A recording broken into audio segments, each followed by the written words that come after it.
Why is it important to study one or more foreign languages? Oh yes, I know what you are thinking. What a bore! English class again, and all those grammar rules and vocabulary lists and homework and class tests and listening activities. I know. But soon we're going to celebrate the European Day of Languages at school. Do you remember? It's a big event, sponsored by the Council of Europe and dedicated to common reflection on the importance of learning one or more foreign languages. I do understand that the future may look far and distant to you now, but let me tell you just a short story. In a very small village in the mountains, there once lived a girl. Her name was Mary. Her parents had moved there a few years before.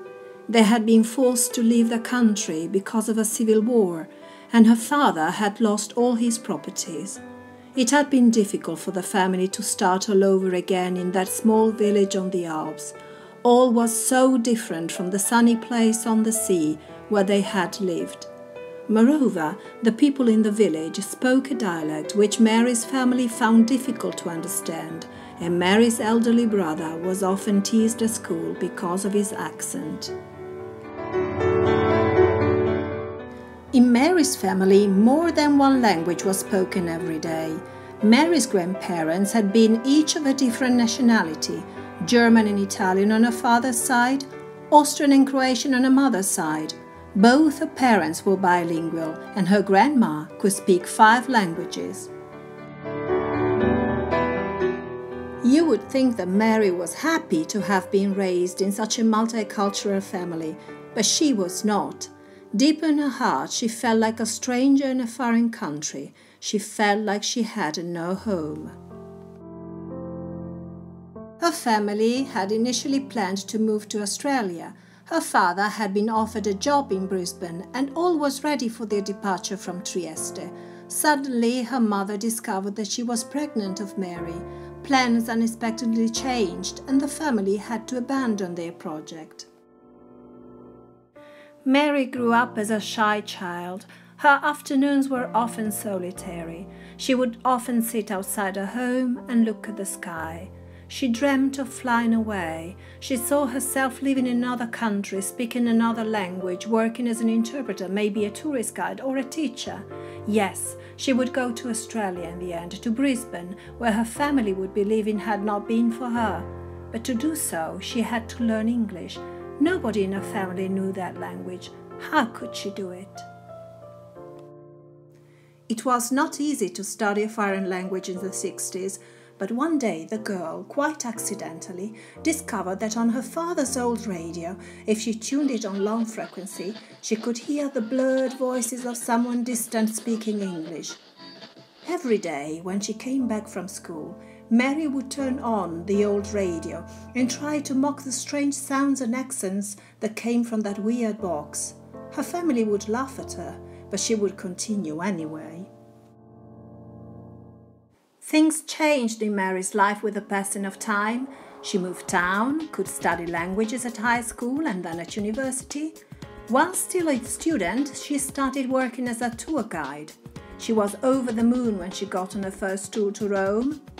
Mary could travel across Europe, met lots of people from other countries, and learned how to overcome a sense of loneliness and her lack of self-confidence. After graduation, she began working as an interpreter-translator, building bridges among people of different cultures and languages. That was what she wanted to do. That was what she was born for.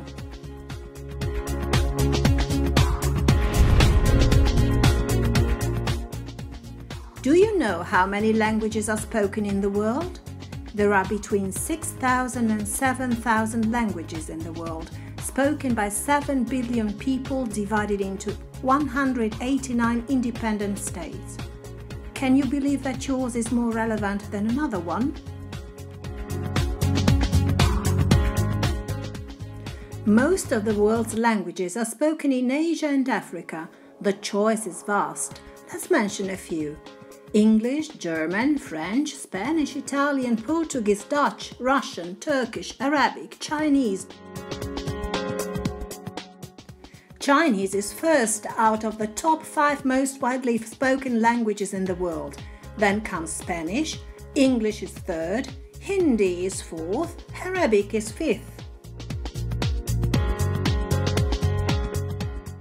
Mary's example is not unique. At least a half of the world's population are bilingual or plurilingual, that is, they speak 2 or more languages.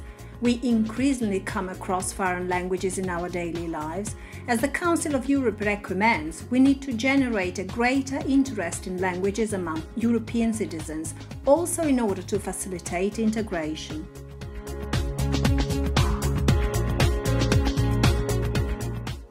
So why should you study 1 or more languages? Of course, everybody can find his or her own reason to do it. Here are a few suggestions.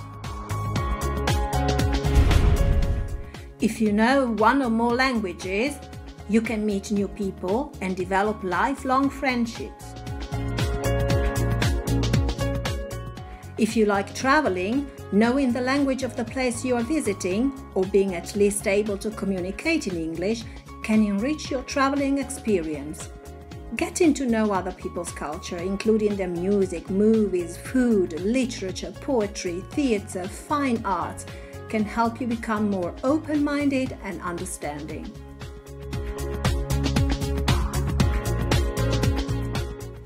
Mary had suffered from her cultural diversity.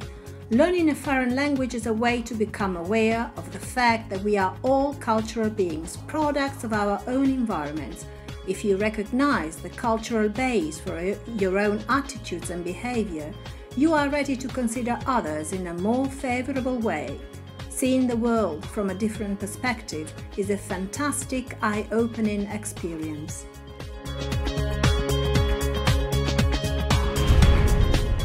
If you need a change in your life, or you are looking for some excitement and adventure in your life, a foreign language can help you open a few doors more easily. Why not study abroad or leave for a gap year, or perhaps find your dream job in England or in the States? In an increasingly globalized world, companies are constantly expanding overseas and dealing with clients from all over the world. Between 2 candidates with the same skills and experience, the person who is bilingual is more likely to get the job. Whatever it is that you want, knowing a second language will offer you a wider range of opportunities and make the world a smaller place for you.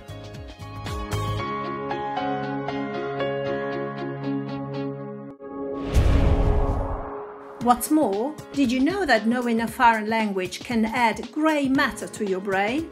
Bilingualism brings with it many benefits. It makes the learning of additional languages easier, enhances the thinking process, and slows down the natural decline in mental powers with age.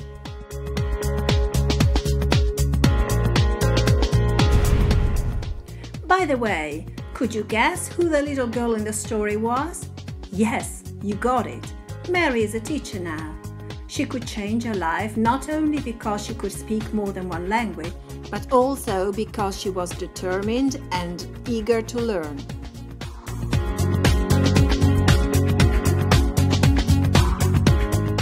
I'll leave you with a famous quote from Mahatma Gandhi. Live as if you were to die tomorrow. Learn as if you were to live forever. And remember, languages are keys to communication and freedom.